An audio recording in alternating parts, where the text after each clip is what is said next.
오늘은 추수감사 주일입니다. 1600년대 초기부터 신앙의 자유를 찾아서 북미 대륙을 개척한 청교도, 필그림 또는 순례자라고도 하는데요.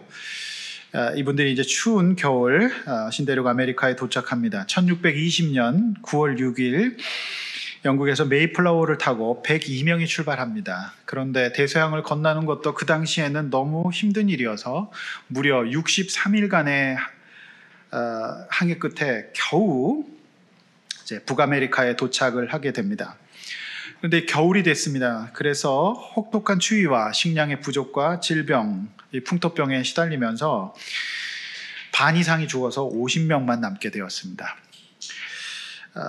그 혹독한 겨울을 보내고 이제 봄이 되어서 씨를 뿌리고 개가 나여서 그해 가을에 참 기대 이상의 추수를 하게 됩니다. 이들은 하나님 앞에 눈물로 감사하면서 살려주신 은혜, 살아가게 하신 은혜, 풍족한 추수를 하게 하신 것에 대해서 너무 눈물로 감격하고 감사하면서 추수 감사 예배, 땡스기빙 예배를 드립니다. 이것이 바로 추수 감사절의 직접적인 기원이 되겠습니다. 종교개혁자 마틴 루터는 감사란 근본적인 기독교의 삶의 태도라고 말했고요. 영성가 조나단 에드워즈는 하나님께 대한 감사는 진정한 기독교의 표지다 이렇게 말했습니다. 즉 감사가 우리 신앙의 척도가 된다. 신앙생활을 한다는 것은 모든 일에 감사하는 것이다. 이렇게 말을 했습니다. 여러분은 어떠십니까? 올 한 해, 또 지금 현실 속에서 여러분이 감사의 제목이 있습니까? 현실은 그렇지 않을 수 있습니다. 제가 오늘 이 본문을 가지고 추수감사절 설교를 하게 되는 것도 참 신비로운 일입니다. 구덩이에 파묻고 팔려가는 이 본문 속에서 무슨 감사를 찾을 수 있을까? 그런데 저는 감사를 발견할 수 있었습니다. 저 여러분의 현실 속에서 어떻게 왜 감사해야 되는지 저는 오히려 오늘 이 본문이 추수감사절 주제 설교보다 훨씬 더 잘 보여주고 있다 이렇게 생각하는 것이죠. 감사할 일하고 없어 보이는 오늘 이 본문 속에서 우리는 왜 감사 이유를 찾을 수 있을 것인가? 이것이 오늘 제가 전하고자 하는 메시지의 주제가 되겠습니다. 오늘 말씀을 통해서 감사할 수 없는 모든 상황 속에서도 감사해야 되는 이유를 깨닫고 은혜받고 회복되어서 루터와 조나단 에드워드가 얘기했듯이 진정한 신앙인으로 오늘 예배 자리에서 나아가 현실로 돌아가시기를 바랍니다. 본론입니다. 첫 번째, 누군가를 보내주시고 만나게 하시는 감사가 있어요. 25절에서 28절 말씀입니다. 25절입니다. 그들이 앉아 음식을 먹다가 지금 형제들은 요셉을 구덩이에 던졌습니다. 사실상 다른 사람의 도움 아니면 올라올 수 없는 구덩이, 그것에 던진다는 것은 죽였다라고 하는 뜻입니다. 누군가 꺼내주지 않으면 안 되기 때문이에요. 그래서 요셉은 살려달라고 울부짖었습니다. 애걸하였습니다. 형들 왜 이러세요? 살려주세요. 힘들고 아파요. 무서워요. 그런데 그렇게 울부짖는 속에서도 형들이 지금 무엇을 합니까? 밥을 먹습니다. 학자들은 이때 먹었던 밥이 아버지의 심부름을 받아서 광야에 있는 형들에게 배달했던 요셉이 싸갔던 도시락으로 보고 있습니다. 이제 구약의 다윗도 전쟁터에 나가 있는 형들을 도시락을 싸서 가거든요. 사람의 마음이 제일 힘들 때가 이때입니다. 몸이 아픈 것보다요. 믿었던 사람들이, 나한테 이럴 수 없는 사람들이 그런 행동을 할 때 사람은 무너집니다.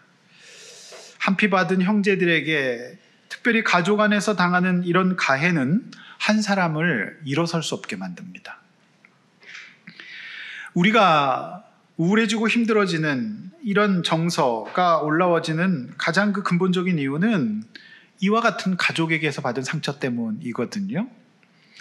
요셉에게 정말 큰 충격은 자신을 구덩이에 던져놓고 자신이 가져간 도시락을 신나게 먹고 있고 자신을 외면하는 형제들.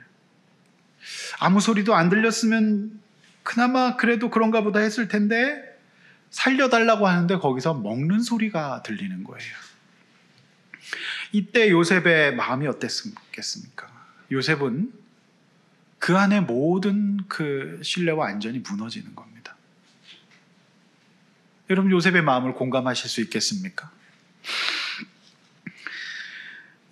저는 이 요셉의 현실은 마치 오늘날 현실을 살아가는 저와 여러분의 현실과 유사하다는 생각이 듭니다. 우리의 자녀들이, 우리의 배우자들이, 우리 형제들이 사실 그래 왔습니다. 우리의 부모도 그래 왔습니다. 그런데 그럼에도 불구하고 우리가 감사를 고백할 수밖에 없는 이유가 도대체 오늘 본문에 어디 있는 것일까요? 광야에서 그들 나름대로 또 얼마나 허기가 적겠습니까? 그래서 정신없이 먹고 있는데 그 음식에 집중되어 있는 짐승 같은 그들을 한순간에 사로잡아 버리는 환경이 벌어집니다. 그것이 뭡니까? 그것이 바로 한 무리의 이스마엘 사람들이 길르앗에서부터 오는데 그 낙타들이 한풍과 유황과 모략을 싣고 애굽으로 내려갔다라고 하는 기록. 그러니까 너무 많은 사람들이 그곳에 온 겁니다. 한두 사람이 아닙니다. 정말 엄청난 행렬이 이제 오게 되는 것을 보게 됩니다. 그러니까 먹다가 멈추게 된 겁니다. 이들은 고대 근동의 일종의 보부상 같은 이제 노예에 또 팔아 이렇게 무역하는 이런 유명한 사람들이었습니다. 그래서 당시 사람들은 다 아는데요. 왜 마침 이때 지나갔을까라고 하는 것이죠. 우연으로 치기에는 너무나도 결정적이지 않습니까? 요셉의 형제들이 이런 범행을 동생을 죽이려고 했던 마음 놓고 할 수 있었던 것은 거기가 아무도 없는 곳이기 때문에 그렇습니다. 그런데 그곳에 대규모 행렬이 지나갑니다. 여러분, 그리고 요셉은 지금 소리 지르고 있습니다. 그러니까 그 소리 지르는 구덩이에 있어서 막을 수도 없어요. 그러니까 많은 사람이 들을 수도 있습니다. 따라서 이 행렬은 하나님께서 요셉을 구원하시고자 보내셨던 것으로 해석할 수밖에 없는 것이죠. 이것이 하나님의 섭리라고 제가 말씀드렸습니다. 오늘 이 본문 가운데 이 첫 번째 감사의 이유를 발견하게 됩니다. 그것은 무엇입니까? 죽을 것만 같은 상황 속에서도 하나님은 저와 여러분들을 포기하지 않고 아시고 우연으로 보이지만 하나님은 정확하게 섭리하셔서 저와 여러분들에게 누군가를 보내신다라고 하는 겁니다. 죄와 악이 판치는 세상 속에서 택한 백성인 우리의 환경과 상황을 주관하십니다. 아무리 힘든 상황을 맞이할지라도 하나님은 악을 선으로 바꾸시고 협력하여 선을 이루십니다. 그러므로 우리는 구덩이 속에서도 하나님 앞에 감사할 수 있습니다. 만약 이때 이 보부상들, 이 행단을 만나지 않았다면, 이들에게 팔리지 않았다면 요셉은 거기서 죽거나 건짐을 받았을지라도 좀 있다가 올 흉년에 다 죽게 됩니다. 26절, 이때 유다가 나섭니다. 저 애굽으로 내려가는 상인이 마침 지나가니까 동생을 죽이고 그 피를 덮어둔들 무엇이 유익할까, 이렇게 말합니다. 차라리 그를 이스라엘 상인들은 노예무역을 하니까 그들에게 팔고 손을 대지 말자라는 제안을 합니다. 결정적으로 분노와 상처에 날뛰고 있는, 그래서 이 요셉을 죽여버려야 됐고 그것은 죄가 아니다고 생각했던 형제들을 깨우는 한마디를 합니다. 그 말이 뭡니까? 그는 우리의 동생이요 우리의 혈육이니라, 이렇게 얘기합니다. 제가 여러 번 말씀드렸지만 우리의 뇌가 우리의 행동과 감정을 결정합니다. 우리의 이마 밑에 있는 앞부분의 전두엽은 우리의 이성 기능을 주관합니다. 그런데 전두엽과 연결되어 있는 편도체는 스트레스를 받았을 때 분노와 이런 과격한 행동을 하게 만들죠. 그런데 이 전두엽의 기능을 활성화시키는 것이 이성적인 말입니다.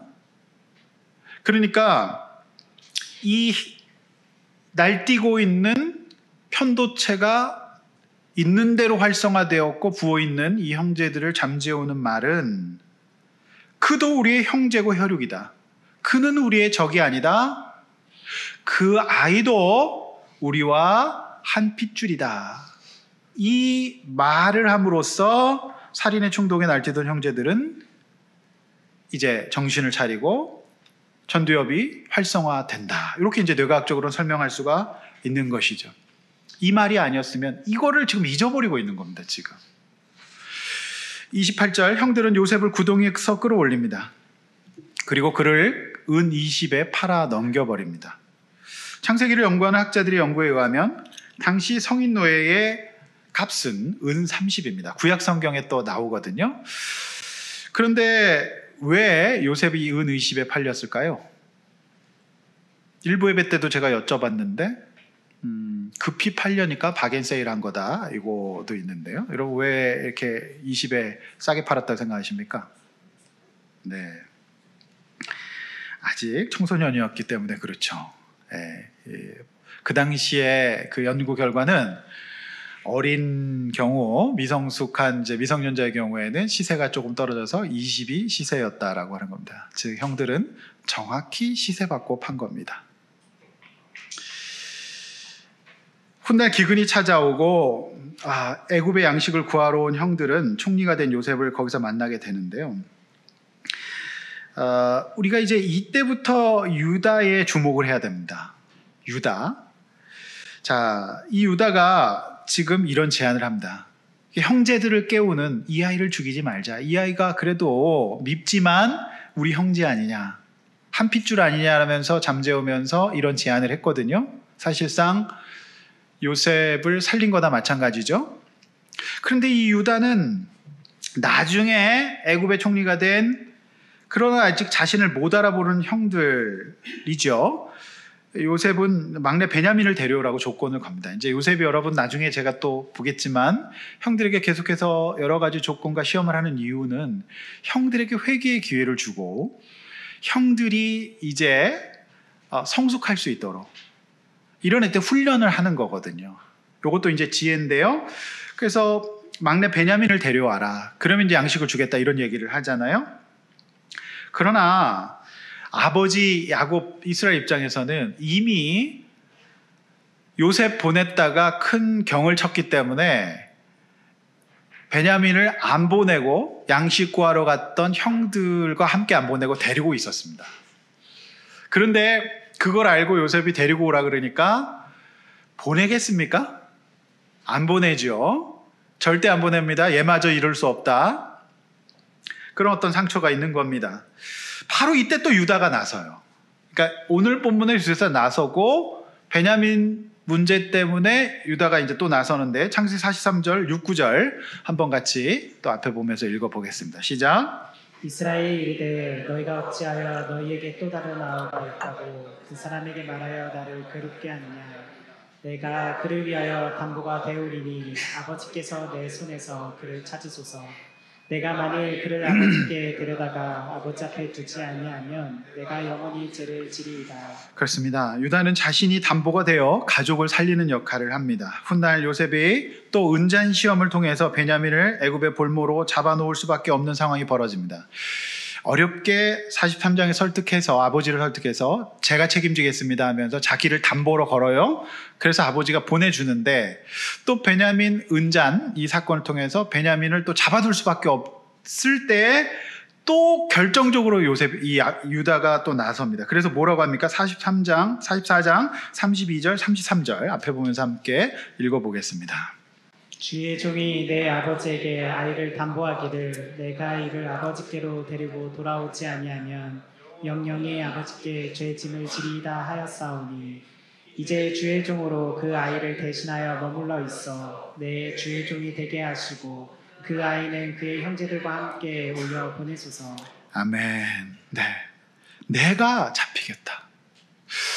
그래서 이 유다 형의 감동적인 본인을 이제 대속하게 되는 내어주고 이 아이를 보내십시오라고 하는 그걸 보면서 요셉이 이제 울면서 이제 울고 돌아와서 형들에게 내가 요셉입니다라고 밝혀요. 그 요셉의 마음이 녹은 것이요. 그래, 저 형들이 이제 좀 훈련이 됐구나. 이걸 보면서 이제 요셉이 울면서 자기 신분을 밝히게 되는 모습으로 가게 됩니다. 성도 여러분, 그렇습니다. 유다는 예수님을 예표하는 사람이었습니다. 저는 이 창세기를 보면서 하나님의 계획과 복음을 점점 더 발견하게 되는데요. 유다는 예수님이 하셨던 일을 똑같이 지금 하고 있어요. 대속하는 일.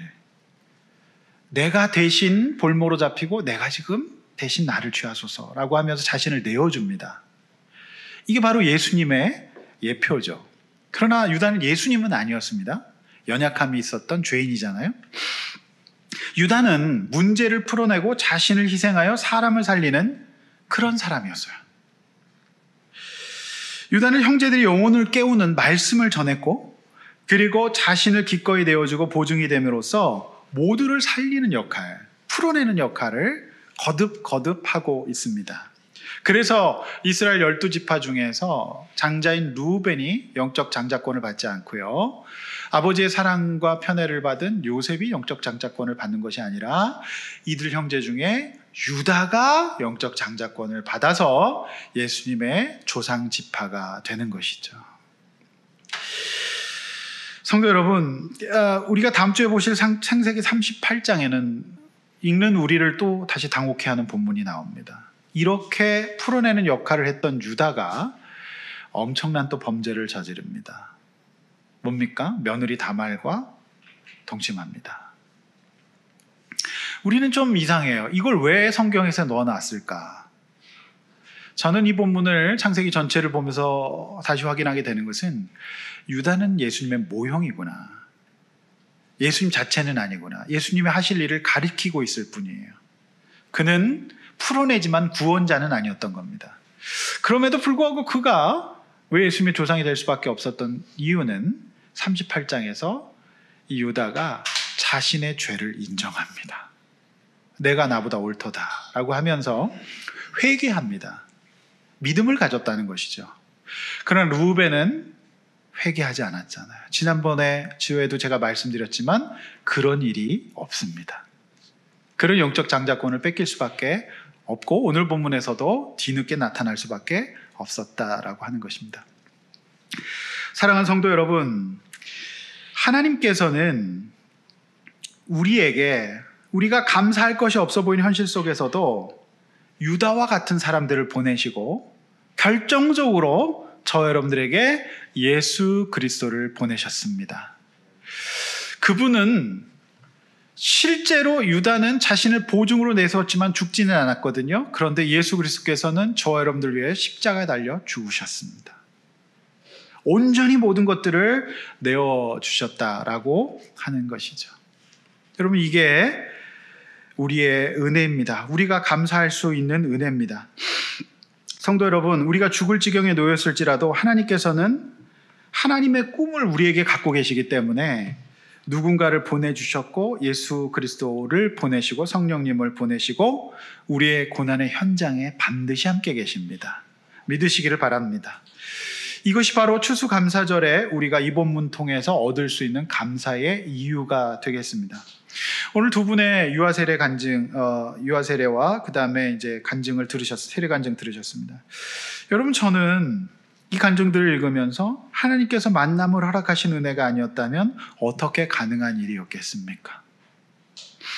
그러므로 창세기 37장에서 유다를 통해 요셉을 구원하셨던 하나님은 지금도 저와 여러분들의 삶의 현장 가운데 우연을 가장한 만남을 허락하신다라고 하는 겁니다.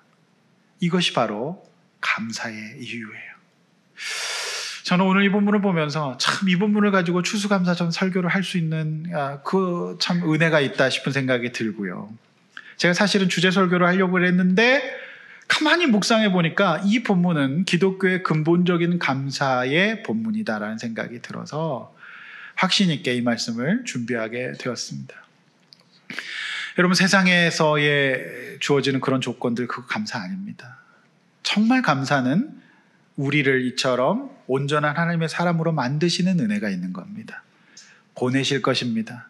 여러분 인생 잘 생각해 보십시오. 반드시 누군가를 만나게 하셨습니다.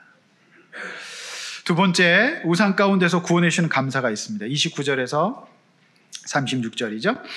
자, 29절 루벤이 뒤늦게 돌아와 요셉이 없는 것을 보고 옷을 찢고 이렇게 말합니다. 30절 아이가 없도다. 나는 어디로 갈까? 성도 여러분, 우리 주변에 루벤은 우리를 구원하지 못해요. 구원해 주시겠다고 외칠 수는 있지만 그 소리를 듣고 따라가면 망합니다. 결정적인 순간에 자리를 뜨기 때문이죠. 그는 누군가를 구원할 준비도 안 돼 있었고 무엇보다도 자신도 구원받지 못한 상황 같아 보입니다.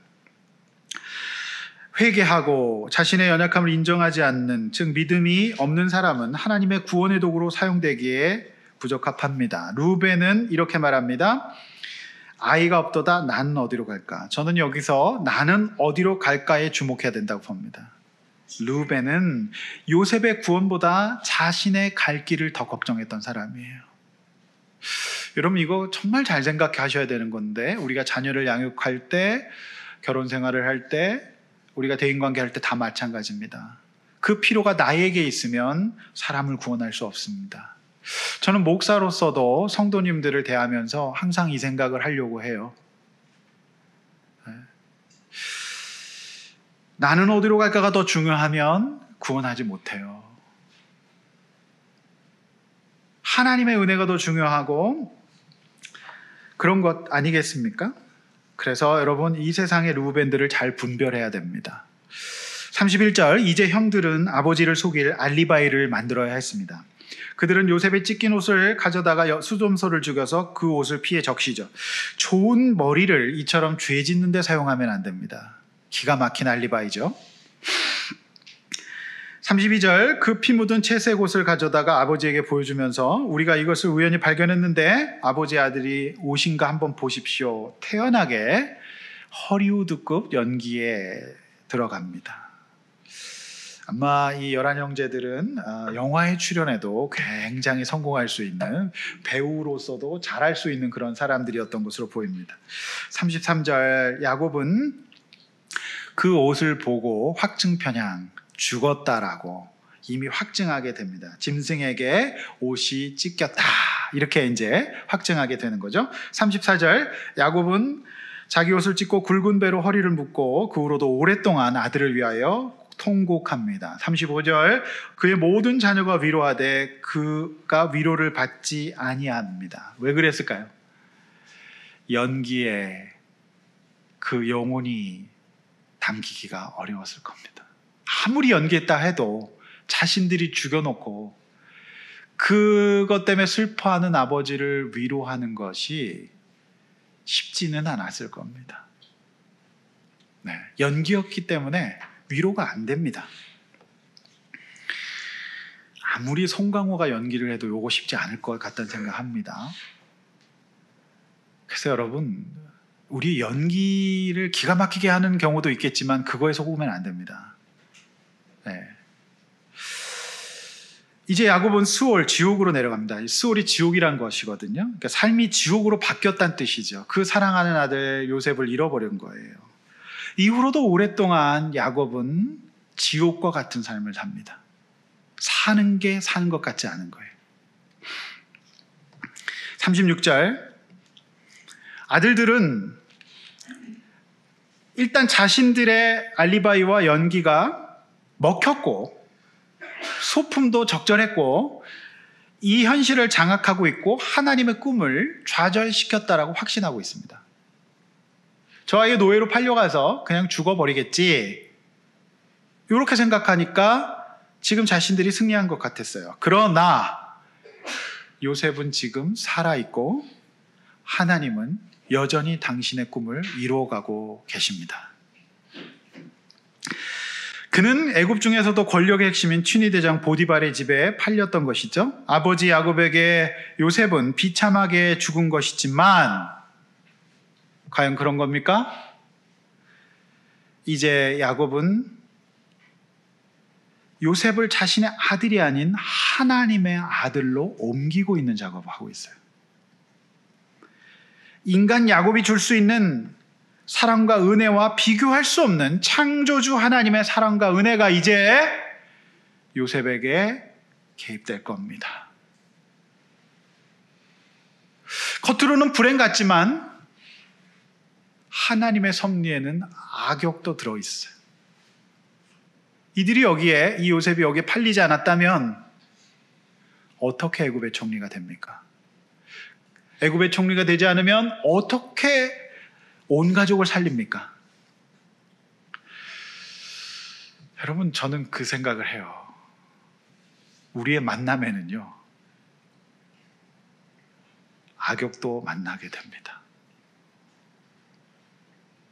그러나 우리가 주님의 안에, 은혜 안에 있고 하나님의 꿈 안에 있는 사람, 즉 성도라면 이 일을 통해 우리는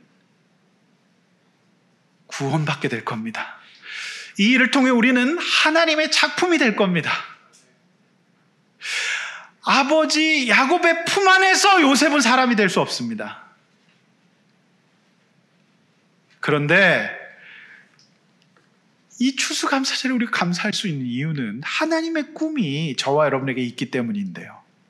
단순히 예수 믿고 구원받고 잘 먹고 잘 살고 아무 일도 일어나지 않는 만사형통, 이건 기독교가 아닙니다. 천국만 가는 게 무슨 기독교입니까? 이 땅 가운데 우리는 하나님의 꿈 안에 있는 사람들이기 때문에 이 가운데 하나님이 선한 유다도 보내시기도 하고, 이 가운데 하나님께서 이러한 구덩이와 팔리는 일도 겪게 하셔서 결국에는 우리가 야곱 밑에 있는 요셉이 아니라 하나님 밑에서 은혜와 사랑 가운데 성숙하고 성장하고 온전한 사람, 사랑의 편중과 결핍에서 벗어난 사람이 되도록 하는 것, 이것이 하나님의 꿈이기 때문에 저와 여러분들은 모든 일에 감사할 수 있는 겁니다.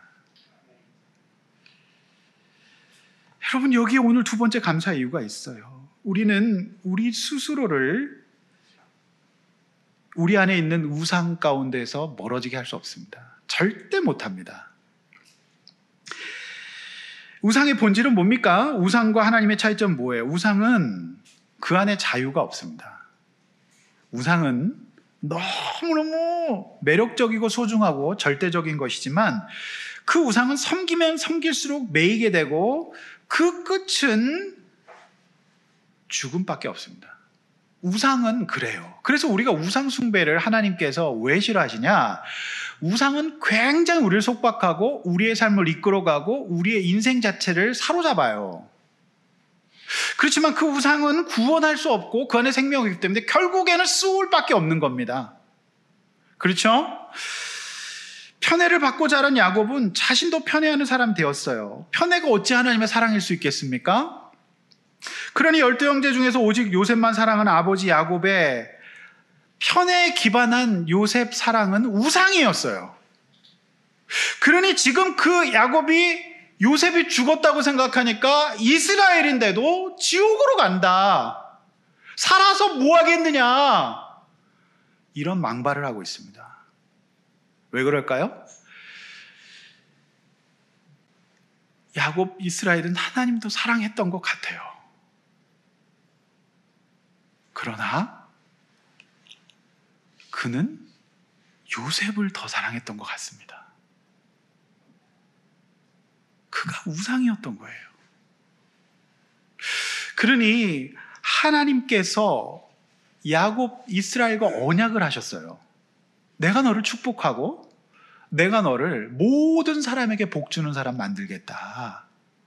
이 하나님의 꿈이었어요. 그러니 하나님께서는 그 꿈을 이루시기 위해서 야곱 안에 이 편애의 우상을 제거하실 수밖에 없죠. 그런데 그 하나님의 섭리 꿈을 이루는 과정 가운데 있는 야곱으로서는, 요셉으로서는 당연히 우상이 떨어지면서 우상이 저항하겠죠. 그러니까 수월의 구도로 가는 겁니다. 그러나 성도 여러분, 과연 그런 겁니까? 아니에요. 하나님은 저와 여러분들을 온전한 사람 만들길 원하세요. 그래서 야곱이 훗날 험한 세월을 보냈지만 하나님께 감사드리고 있죠. 여러분, 요셉의 삶을 보면요, 이제 여러분 보시겠지만 요셉은 아버지의 편에, 즉 이 우상 구조 속에 있으면 누구도 못 살립니다. 누구도 복을 주지 못하고 다른 사람을 열받게 하고 시험에 빠뜨리고 사리를 불러일으키는 사람밖에 못 돼요. 우상 구조가 그렇습니다. 그런데 이것이 끊어지는 구덩이와 팔리우는 사건, 하나님이 이렇게도 일하시는데 이 일을 통해서 여러분, 요셉은요, 가는 곳마다 그 때문에 복을 받게 되는 통로가 돼요. 보디발의 집이 엄청 잘 됩니다. 가는 곳마다 복을 얻게 돼요. 결국 하나님의 꿈은 요셉이 자기밖에 모르는 사람이 아니라 온 사람을 살려내고 인류의 조상 예수 그리스도의 조상이 되는 거, 이거를 하나님께서는 꿈으로 품고 계시는 겁니다. 여러분, 이게 어떻게 복이 아니라고 할 수 있겠습니까? 성도 여러분, 저는 이 생각해요. 이게 참 그 우상은요, 죄책감을 남겨요, 늘. 보십시오. 지금 왜 야곱이 수월로 내려갑니까? 내가 심부름을 보냈기 때문이라는 생각을 하지 않겠습니까? 내가 미친놈인지 그 아이를 그곳에 왜 보냈을까? 내가 미쳤지 하면서 계속해서 자책했을 겁니다. 그러니까 살 수가 없을 거예요. 못 삽니다, 이러면. 저는 많은 이제 사고를 경험한 부모님들을 보면 내가 왜 보냈을까라는 생각 정말 많이 하시더라고요. 장애가 있거나 질병이 있는 부모님, 아이가 있는 부모님들은 그 죄책에서 벗어날 수, 여러분 탓이 아닙니다. 누가 그러고 싶어서 그랬습니까? 사랑하는 성도 여러분, 하나님은요, 저와 여러분 가운데 역사하시고 일하십니다. 그래서 아버지 우상과 야곱의 아들 우상이 깨어지는, 이게 이제 그 온전한 하나님의 사람으로 되는 데 있어서 쓰실 수 있는 과정입니다. 여러분, 이것을 통해서 또 얻을 게 있는 겁니다. 성도 여러분, 우리 모두는 연약하고 죄인입니다. 그러나 우리가 감사드릴 수 있는, 이 추수감사절에 감사드릴 수 있는 이유는 하나님이 구덩이 같은 세상 속에서도 우리를 포기하지 않고 끝까지 인도하시기 때문입니다. 하나님은 어떤 분이십니까? 하나님은 우리가 실수하고 넘어질지라도 그것마저도 섭리하셔서 구원으로, 하나님의 꿈을 이루는 도구로 사용하시는 분이신 줄로 믿습니다. 성도 여러분, 이것이 오늘 추수감사절의 은혜입니다. 여러분 한번 보십시오. 올 한 해 어떠셨습니까? 경기는 어려웠고요. 뭐 이렇게 엄청나게 감사할 일이 땡스기빙이 있습니까? 어떠세요? 추수가 잘 되었습니까? 사업은 성공하셨습니까? 직장은 승진하셨습니까? 자녀들이 다 잘 되셨습니까? 여러분, 그런 거 기독교 아닙니다. 하나님께서 저와 여러분들에게 주시고자 하는 감사는요, 저와 여러분들을 하나님의 꿈을 이루는 사람으로서, 온전한 사람으로서, 성숙과 성장을 이루는 사람으로서 세워주기를 원하시는 겁니다. 그게 하나님의 꿈이었어요. 그러면 이 하나님의 꿈, 하나님의 인도하시니까 마음 놓고 실수하고 죄를 져도 됩니까? 당연히 아닙니다. 여러분, 우리는 이 형제들이 그 염소 이 피 묻혀가지고 요셉의 채색 옷에 피 묻혀서 아버지 속이는 거 보면서 뭐가 떠오릅니까? 그의 아버지도 그렇게 했던 거 떠오르죠? 염소털 이렇게 해서 어머니와 함께 아버지를 속이지 않습니까? 제가 드리고 싶은 말씀은, 우리가요, 하나님의 은혜 가운데 있잖아요. 그렇지만 우리가 알면서도 지속적으로 죄를 지으면 그 죄의 열매를 내가 먹을 수 있어요. 근데 이거는 인과응보와는 좀 다릅니다. 인과응보는 뭡니까? 불교에서는 이 땅에서 엉망으로 살면 다음 생에서 뭐가 된다고 해요? 벌레가 될 수도 있다, 뭐 이런 거 얘기하잖아요. 윤회 같은 거. 여러분, 당연히 여기에는 하나님의 은혜와 섭리와 구원이 없기 때문에, 기독교의 이 말씀이 없기 때문에 그렇게 얘기할 수밖에 없습니다. 제가 볼 때는 죽어서 이 땅에서 엉망을 살면 다음에서 생에서 벌레로 태어나는 게 아니라 이미 그 사람은 벌레입니다. 사는 게. 그러니까 인과응보로 해서 이건 아닌데 결국에는 우리가 이렇게 실수해도 하나님은 대속하셔서 그 아들을 보내시고 우리를 구원하십니다. 그게 기독교입니다. 그런데 끝까지 구원하시겠지만은 우리가 그렇게 살면 우리 스스로 그 죄의 열매를 먹을 수도 있다. 이걸 보여주는 겁니다. 그러므로 그 은혜 위에서 우리는 잠자지 말고 실력을 갖추어서 그 열매를 내가 먹지 않을 수 있도록 깨어 있어야 됩니다. 그래서 우리가 경험을 통해서 사람 막대기 인생 채찍 이런 것들 통해서 실력을 갖추기를 원하시는 겁니다. 야곱이 이 실력을 갖추라는 겁니다. 야곱이 사실 지옥으로 빠졌던 이유는 자책이 또 됐을 겁니다. 나도 속였었는데. 그러니까 성도 여러분, 이거를 이제 박영선이라고 하는 목사님은 굉장히 나이가 많으신 은퇴 목사입니다. 이분이 성경 많이 연구하시고 목회를 오래 하시고 살다 보니까 경험이 많으셔서 지혜가 있어요. 그래서 뭐 잘잘법이나 이런 데 보시면 박영선 목사님이 고난에 대한 설명들 많이 하실 겁니다. 바로 그거예요. 그 목사님은 이거를 바로 실력이라고 설명하시더라고요. 우리가 단순히 예수 믿고 구원받고 천국은 갈 수 있겠습니다. 근데 한국의 기독교는 예수 천당 불신지옥밖에 없어요. 우리가 이 땅에서 어떤 실력도 없어요. 계속해서 믿지 않는 사람들은 똑같이 살아요. 어떤 실력도 없어요. 그러니까 당연히 죄의 열매를 우리가 먹고 마시게 되는 겁니다. 그러나 우리는 하나님의 은혜로 그냥 구원은 받겠습니다. 그런데 우리가 한 번뿐인 인생을 이렇게 살아서야 되겠습니까? 실력을 갖추시기를 원합니다. 그래서 하나님의 꿈을 이루어드릴 수 있기를 원합니다. 우리의 인생 가운데 배워야 될 것이 너무나도 많은 것이죠. 하나님은 우리를 사람 막대기 인생 채찍으로 성장시키시고 하나님의 꿈을 이루는 행복한 사람들로 인도해 주기를 원하시는 것. 이게 기독교입니다. 하나님은 저와 여러분들을 이끌어 가실 겁니다. 축복하실 겁니다. 그리고 배우게 하실 겁니다. 이 사실을 믿으시기를 바랍니다. 말씀을 맺습니다. 결정적인 순간에 누군가를 보내시고 만나게 하셔서 구원해 주신 하나님께 감사합니다. 또한 우리를 구원할 수도 행복하게 할 수도 없는 것을 보게 하시고 우상을 내려놓고 진정한 행복과 기쁨을 누리게 하시는 하나님의 구원을 허락하시는 그 주님께 감사드리는 우리 추수감사절이 되기를 원합니다. 이렇게 한번 나눠보시죠. 하나님은 위기에 빠진 자들에게 누군가를 보내십니다. 지나온 날의 삶 속에서 누군가를 보내주셨을 겁니다. 그것이 저와 여러분들의 결혼일 수도 있고요. 저와 여러분 성도의 교제일 수도 있습니다. 이것이 하나님의 은혜입니다. 또한 하나님은 우리 안에 이제 우상들을 내려놓기를 원하십니다. 우상은 수월로 인도할 뿐입니다. 그래서 우상을 내려놓고 온전한 하나님의 구원을 받아 누리고 죄의 열매가 아니라 은혜로 실력 있는 그리스도인 될 수 있기를 원합니다. 여러분, 감사의 이유는 그래서 충분한 겁니다. 왜요? 우리가 하나님의 은혜 안에 있으니까요.